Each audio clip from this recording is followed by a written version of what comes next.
Santos e fiéis em Cristo Jesus. Paulo, apóstolo de Jesus Cristo, pela vontade de Deus, aos santos que estão em Éfeso e fiéis em Cristo Jesus. Efésios 1:1. Como vimos, quando o apóstolo começa a sua carta, ele mergulha imediatamente no meio de grandes e profundas verdades. Suponho que todos nós, em graus variáveis, devemos declarar-nos culpados da tendência de considerar as instruções das epístolas do Novo Testamento como sendo mais ou menos formais. Inclinamos-nos a achar que as instruções são mais ou menos desnecessárias e que podemos saltar por cima delas para podermos chegar depressa à grande mensagem que lhes se segue. Nas leituras da meninice, queríamos chegar logo ao coração da história. E muitas vezes ficávamos impacientes com todos os preliminares. Queríamos a vibração e o fim da história. Esse hábito tende a persistir, de modo que, quando chegamos às epístolas do Novo Testamento, achamos que os versículos preliminares e as saudações não são importantes e não têm nenhuma ligação com a verdade e com a doutrina.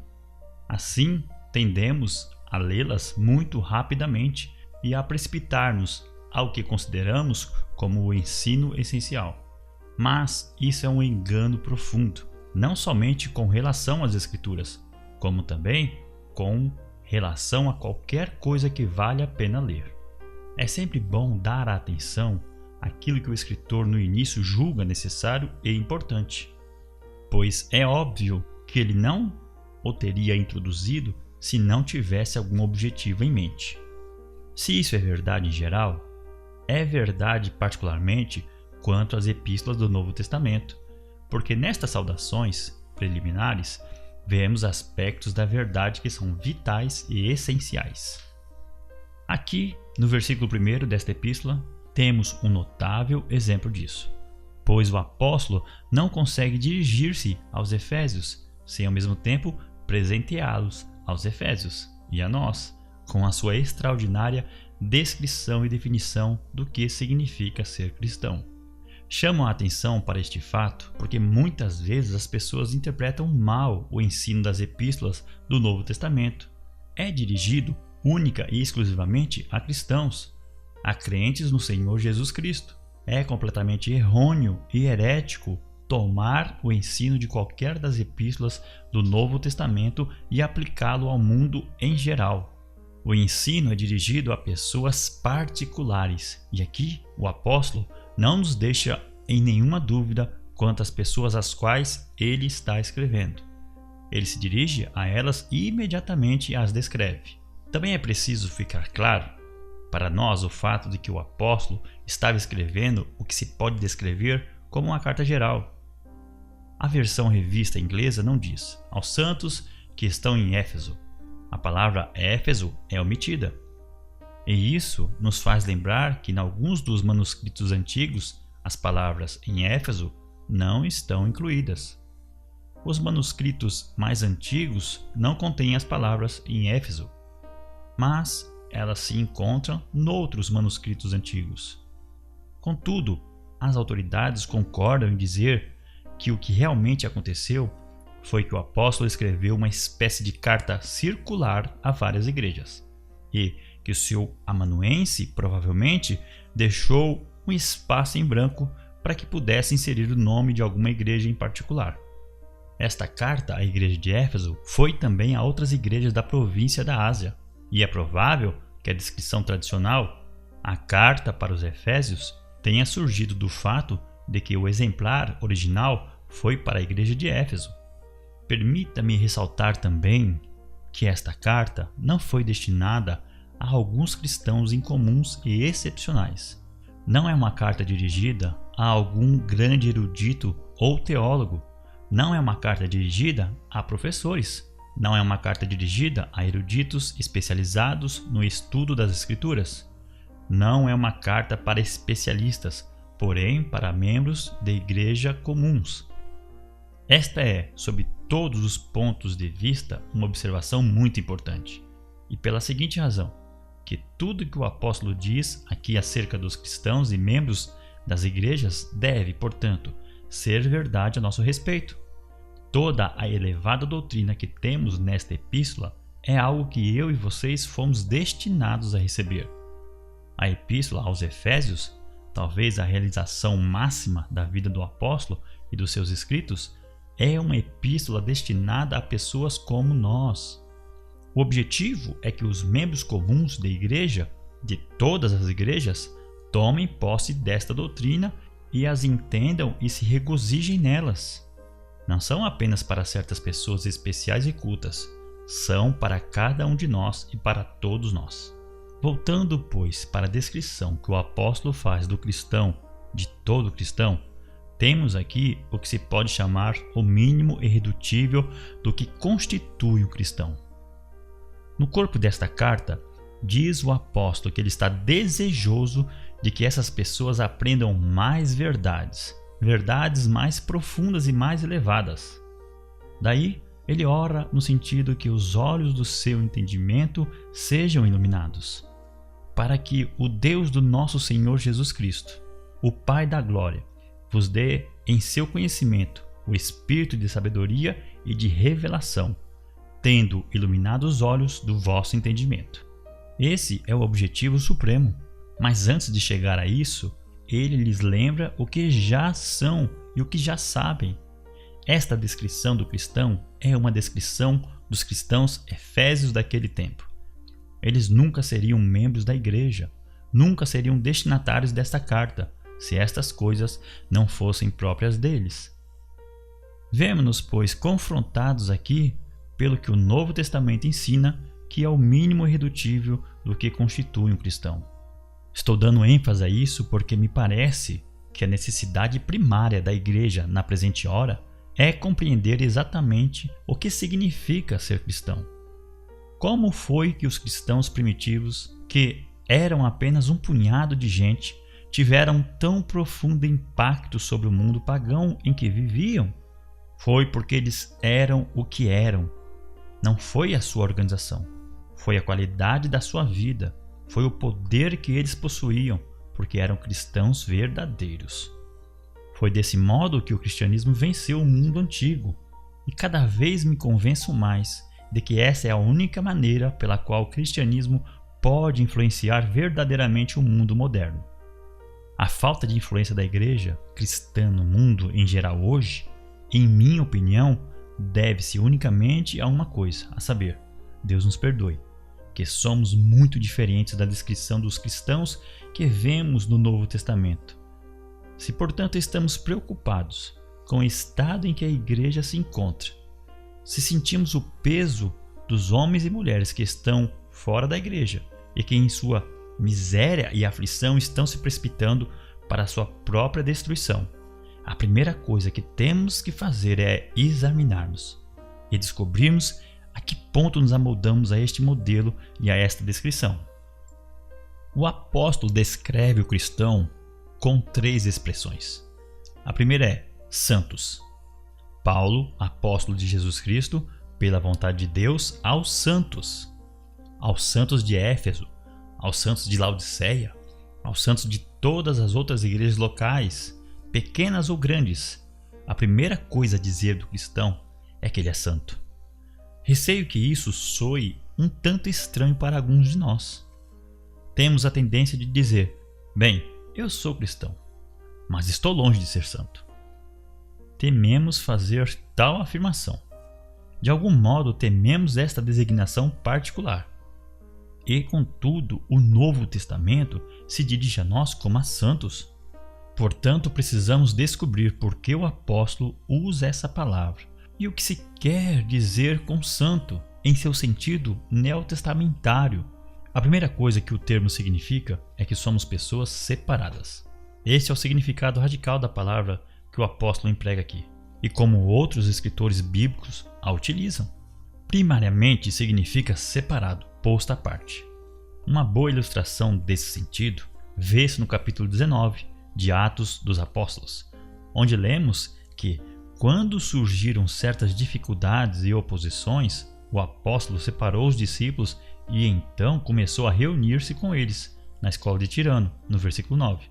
e se pôs a ensiná-los e a edificá-los na fé. Ele os separou. Esta é a significação essencial da palavra santo. E a igreja é um agrupamento de santos. A igreja não é uma instituição, é primordialmente uma reunião, um encontro de santos. A ilustração perfeita é a dos filhos de Israel na antiga dispensação. Eles eram um povo separado por Deus, foram tirados do mundo. Foi-lhes conferida por Deus uma certa singularidade. Eram povo de Deus. São descritos como a geração eleita, o sacerdócio real, a nação santa, o povo adquirido, ou peculiar. 1 Pedro 2,9. Povo para ser uma possessão e um interesse especiais de Deus. Essa é a definição dos filhos de Israel no Velho Testamento. Êxodo 19, 5 e 6, Deuteronômio 7, 6. No sentido, eles eram uma nação entre muitas outras e, todavia, eram diferentes. Eles tinham certos direitos que outras nações não tinham, tinham recebido de Deus certas revelações da palavra de Deus, a que Paulo se refere como os oráculos de Deus.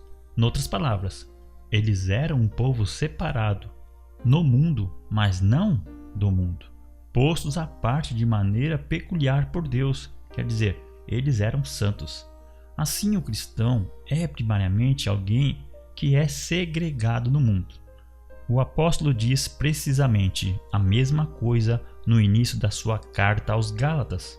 Graça e paz da parte de Deus Pai e da de nosso Senhor Jesus Cristo, o qual se deu a si mesmo por nossos pecados, para nos livrar do presente século mau, segundo a vontade de Deus, nosso Pai. Fomos libertados do mundo, separados do mundo. O cristão hoje, como os filhos de Israel na antiguidade, embora esteja no mundo, não é do mundo. É homem como os outros e, todavia, é muito diferente. Isso é uma verdade básica, primária. O cristão não é semelhante a ninguém mais. Ele é separado, posto à parte, único. Ele sobressai, ele foi chamado por Deus, foi separado do mundo, separado para Deus. Seria isso óbvio acerca do cristão atual? A separação não significa apenas que frequentamos dominicalmente um local de culto, enquanto que muita gente não o faz. Isso é uma parte muito importante. No entanto, não é a parte vital, porque essa frequência pode ser resultado de simples costume ou hábito, ou pode ser simples parte da roda social. A questão é, somos verdadeiramente separados como pessoas? Somos essencialmente diferentes do mundo? Não significa somente que fomos postos à parte no sentido externo. Significa que fomos postos à parte porque fomos purificados interiormente. Esse é o real sentido da palavra santo. Instintivamente, pensamos num santo como uma pessoa pura, e isso está certo. E devemos captar este segundo elemento do sentido desta palavra. Um santo é alguém que foi purificado de muitas maneiras. Ele foi purificado da culpa do seu pecado, purificado daquilo que o exclui da presença de Deus. Ser santo significa que você foi tirado do mundo e levado à presença de Deus. Não estaria claro que aconteceu algo que o habilitou a ir à presença de Deus? É o pecado que separa de Deus o homem. Daí, antes de alguém poder ser separado para Deus, precisa ser purificado da culpa do pecado. Assim, essa é a primeira coisa que caracteriza o cristão. Ele foi purificado, como nos lembra o apóstolo, pelo sangue de Cristo, em quem temos a redenção pelo seu sangue, a remissão das ofensas, segundo as riquezas da sua graça. Mas a purificação não para nesse ponto. O santo é alguém que também foi purificado da corrupção do pecado. Não se trata de uma purificação externa apenas, também é interna, porque o pecado afeta o ser completo. Um santo é alguém que foi purificado daquilo que corrompe a sua mente e o seu coração, as suas ações e tudo mais. Ele é purificado exteriormente, ele é purificado interiormente. Ele se tornou, como a Bíblia lhe chama, uma pessoa santa. Ao Monte Sião, a Bíblia se refere como Monte Santo, e os vasos que eram utilizados no templo eram chamados vasos santos. Significa que eles foram purificados e postos à parte. e não eram utilizados para nenhuma outra coisa. Eram santos ao Senhor. É isso que se quer dizer com santo. Um santo é alguém que foi purificado e separado, e é santo ao Senhor. Antes de ser aplicado aos cristãos, esse termo era aplicado originalmente aos filhos de Israel. Vós sois uma nação santa, um povo peculiar, um povo para ser propriedade particular de Deus. Nesta altura, faço 2 comentários práticos.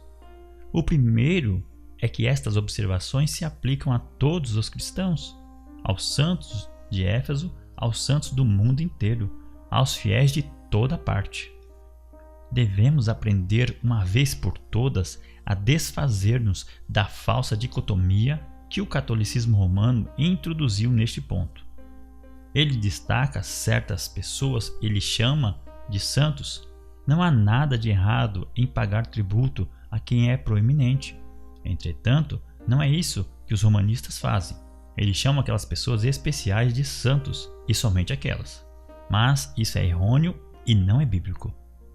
Todo cristão é santo. Você não pode ser cristão sem ser santo. E não pode ser santo e cristão sem ser separado deste mundo no sentido radical. Você não pode mais pertencer a ele. Você está nele, mas não é dele. Há uma separação que se deu em sua mente, em sua perspectiva, em seu coração, em sua conversação, em seu comportamento.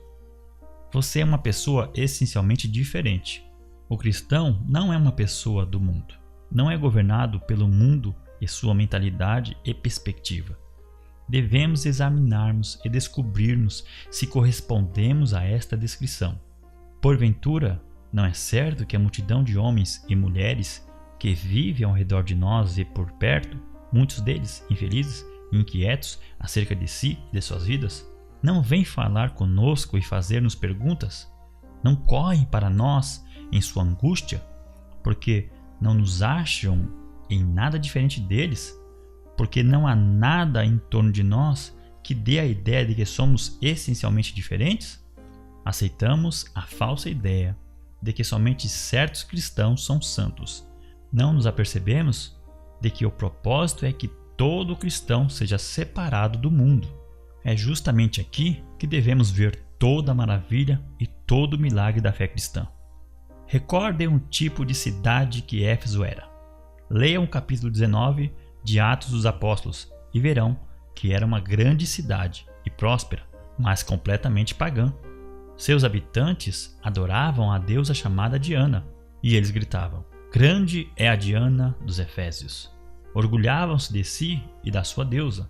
Não somente isso, havia também muita prática de feitiçaria, magia e coisas do gênero. O apóstolo visitou a cidade, e tudo que encontrou foi um grupo de 12 homens que eram discípulos de João Batista. Porém, estes não tinham entendimento muito seguro da verdade. Vocês poderiam imaginar coisa mais desanimadora?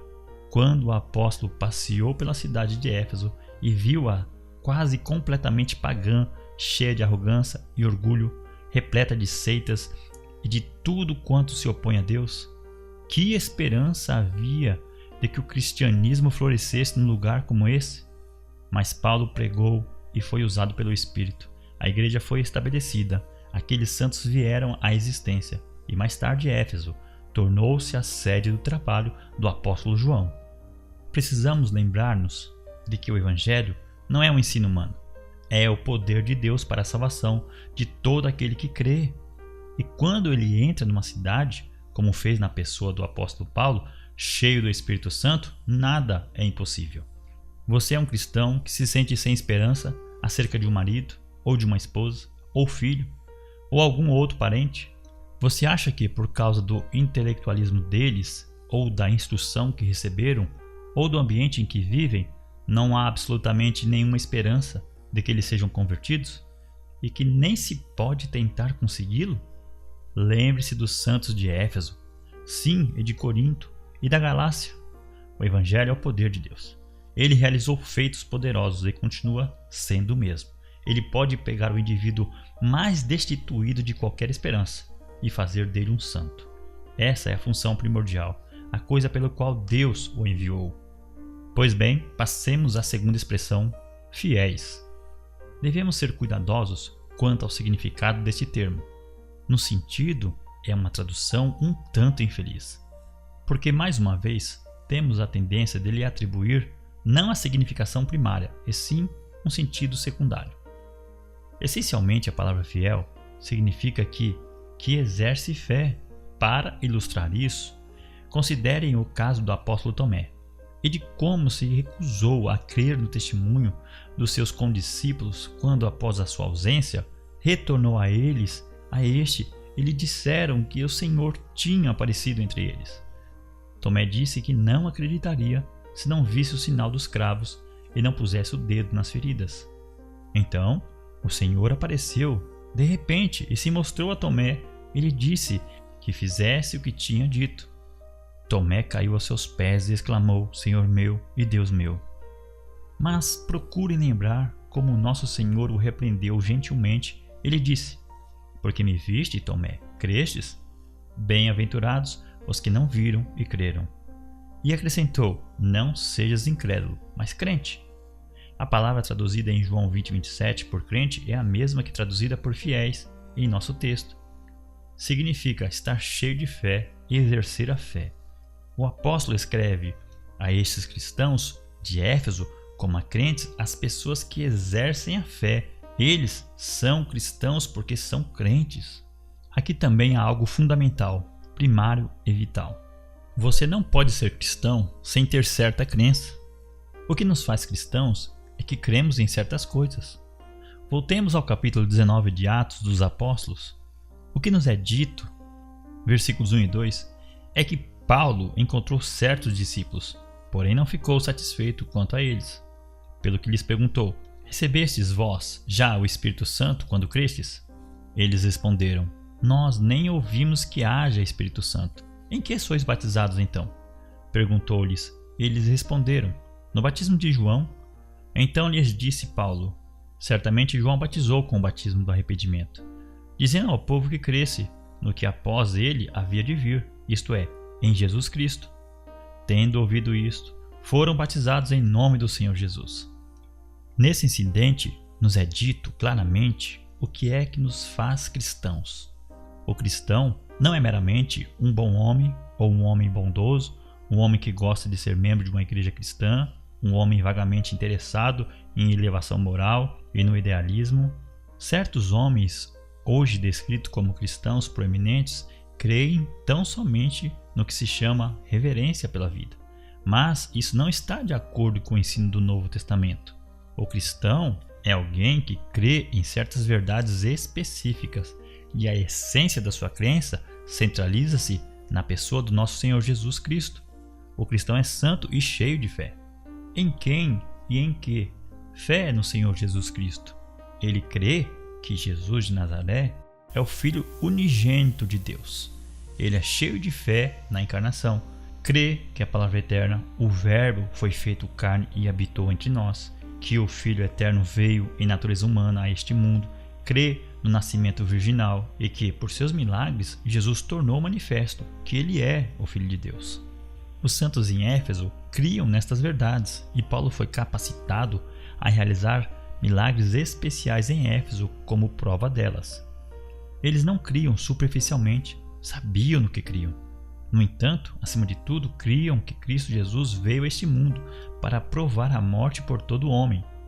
Criam no fato de que é pelo seu sangue que ele nos salva, que ele sofreu o castigo merecido pelos nossos pecados e morreu, sofrendo a nossa morte, para reconciliar-nos com Deus, em quem temos a redenção pelo seu sangue, a remissão das ofensas, segundo as riquezas da sua graça.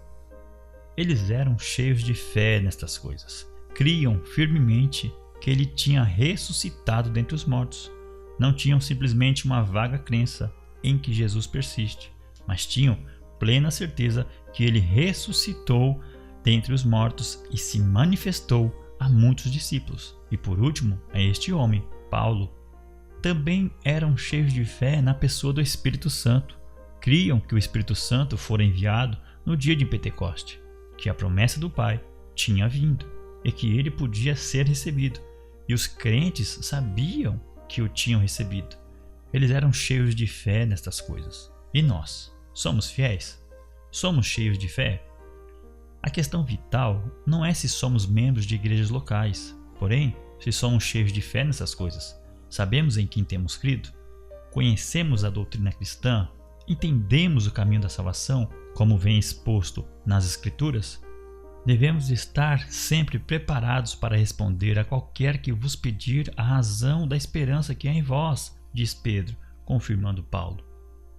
Há ainda mais um sentido desta palavra fiéis. O sentido geralmente dado significa que guardamos a fé, que mantemos a fé, que somos constantes na fé, leais à fé, e que, com Paulo, estamos prontos a defender a fé e a lutar ardorosamente por ela.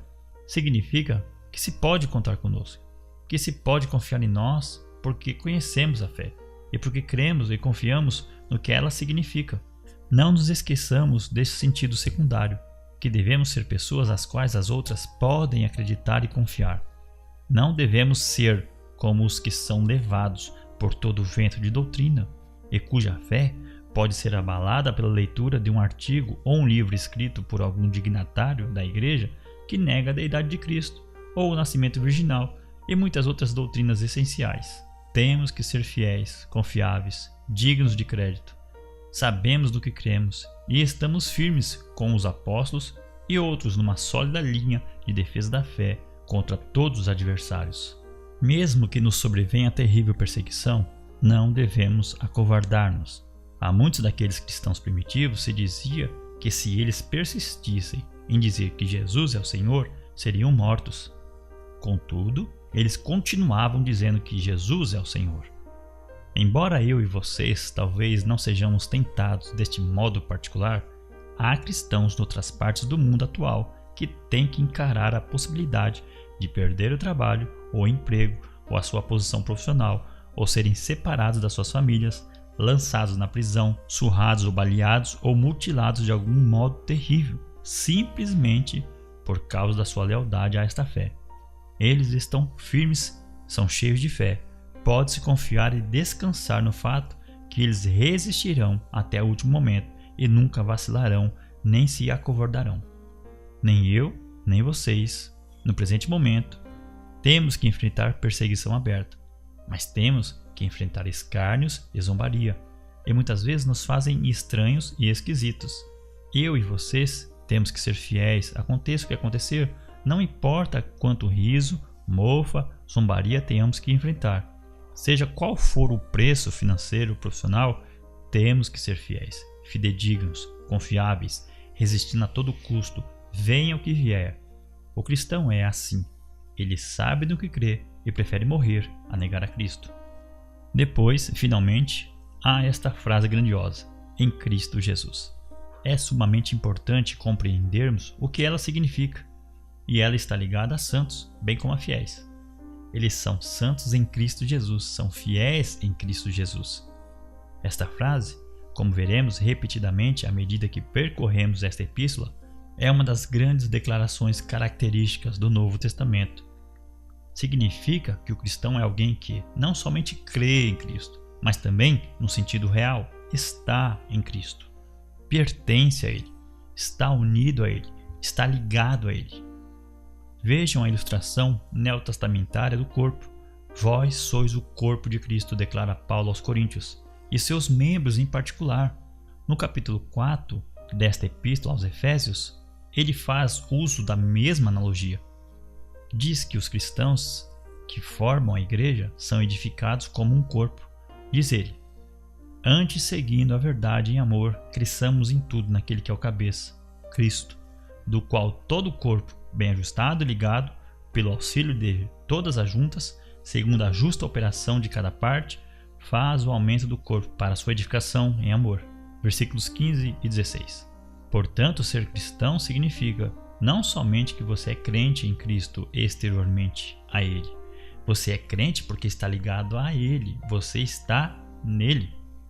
Vemos a mesma ideia no capítulo 5 de Romanos, onde Paulo elabora uma grande analogia em contraste. Diz ele que todos nós estávamos originalmente em Adão. Adão não foi somente o primeiro homem, foi também o representante de toda a raça humana. todo aquele que nasceu neste mundo estava em Adão.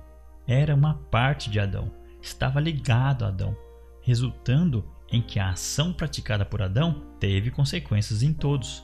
Contudo, o apóstolo continua e argumenta no sentido de que, assim como todos nós estávamos em Adão, agora estamos, os que somos cristãos, em Cristo. Como em Adão, assim em Cristo. Tudo o que o Senhor Jesus fez passa a ser verdade quanto a nós. Também no capítulo 6 de Romanos, Paulo desenvolve o tema e afirma que quando Cristo foi crucificado, nós fomos crucificados com ele. Quando ele morreu, nós morremos com ele. Quando ele foi sepultado, nós fomos sepultados com ele. Quando ele ressuscitou, nós ressuscitamos com ele. Ele está sentado nos lugares celestiais. No capítulo 2 da Epístola aos Efésios, Paulo diz: Deus nos ressuscitou juntamente com ele e nos fez assentar nos lugares celestiais em Cristo Jesus. Estamos sentados nos lugares celestiais com Cristo.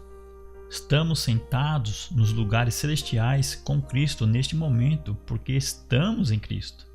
Que verdade tremenda, estonteante, irresistível. Sou parte de Cristo, pertenço a Ele, sou membro do corpo de Cristo. Não sou meu, fui comprado, adquirido por preço. Estou em Cristo. Ele é a cabeça, eu sou um dos membros. Há uma união vital, orgânica, mística entre nós. Todas as bênçãos que gozamos como cristãos nos vêm porque estamos em Cristo. E todos nós recebemos também da sua plenitude e graça por graça. João 1,16. Eu sou a videira verdadeira, diz o nosso Senhor. Vós, as varas. Tudo isso é para você, se você é cristão. Não fale da sua fraqueza ou desamparo. Ele é a vida e você está ligado à vida. Você faz parte da vida. Você é um ramo da videira em Cristo. Voltaremos a isso, mas vamos apossar-nos disso em princípio agora. Meditemos nisso e permita-me animá-los a fazê-lo concluindo com 2 breves comentários. Por que vocês acham que ao descrever o cristão, o apóstolo coloca essas 3 coisas na seguinte ordem: santos, fiéis, em Cristo? A resposta é muito simples. A primeira coisa, e a mais evidente acerca do cristão, sempre deve ser o fato de que ele é santo. O apóstolo tinha em mira a cidade de Éfeso. Ele viu o que lhe parecia um oásis no deserto de riquezas, paganismo, feitiçaria e vida libertina, sobressaindo no deserto. Este verdejante oásis, a igreja, os santos. Essa é uma boa maneira de ver o cristão. Quem quer que olhe para o mundo deve impressionar-se logo com o fato de que há nele certas pessoas que sobressaem e que são completamente diferentes porque são santas. Essa é a primeira impressão que devemos causar. Todos, vizinhos, amigos, colegas e companheiros de trabalho, devem saber que somos cristãos. Isso deve ser óbvio. Deve sobressair porque somos o que somos, por causa destas coisas que nos caracterizam. Lemos a respeito do nosso bendito Senhor que ele não pode esconder-se, Marcos 7:24. E isso deve ser verdade a nosso respeito nesse sentido. Deve ser impossível esconder o fato, mas não quer dizer que eu prego e imponho o meu cristianismo aos outros, tornando-me uma pessoa molesta. Trata-se antes de uma qualidade que recende santidade, algo que é cheio de graça e de encanto, uma tênue semelhança com o Senhor. Deve ser evidente e óbvio que somos um povo separado, um povo diferente, porque somos um povo santo. A seguir notemos a importância de que se mantém intacta a relação entre ser santo e ser fiel, a relação entre a santidade e o ser crente no Senhor Jesus Cristo. Estas coisas nunca devem ser separadas. Por mais que possamos iludir-nos, isso de ser cristão teórico não existe. É possível sustentar a doutrina da sua fé na sala de aula, dar um assentimento intelectual a estas coisas. Porém, isso não faz de nós cristãos. Daí Paulo coloca santos antes de fiéis. Disse o Dr. William Terbury: ninguém é crente se não é santo, e ninguém é santo se não é crente. Estas duas coisas jamais devem ser separadas. Nunca se deve abrir uma lacuna entre justificação e a santificação. Se você é cristão, você está em Cristo. E em Cristo o que acontece é que Ele, para nós, foi feito por Deus sabedoria e justiça e santificação e redenção. 1 Coríntios 1,30. Você não deve tentar dividir Cristo. É falsa a doutrina que diz que você pode ser justificado sem ser santificado. É impossível. Você é santo antes de ser fiel. Você foi separado. É por isso que você crê. Estas coisas estão entrelaçadas indissoluvelmente. Não permita a Deus que as separemos ou que a dividamos, jamais. A santidade é uma característica de todos os cristãos. E, se não somos santos, a nossa profissão de fé em Cristo não tem valor. Você não pode ser crente sem ser santo. E não pode ser santo, nesse sentido, neotestamentário, sem ser crente. Portanto, o que Deus ajuntou, não separe o homem.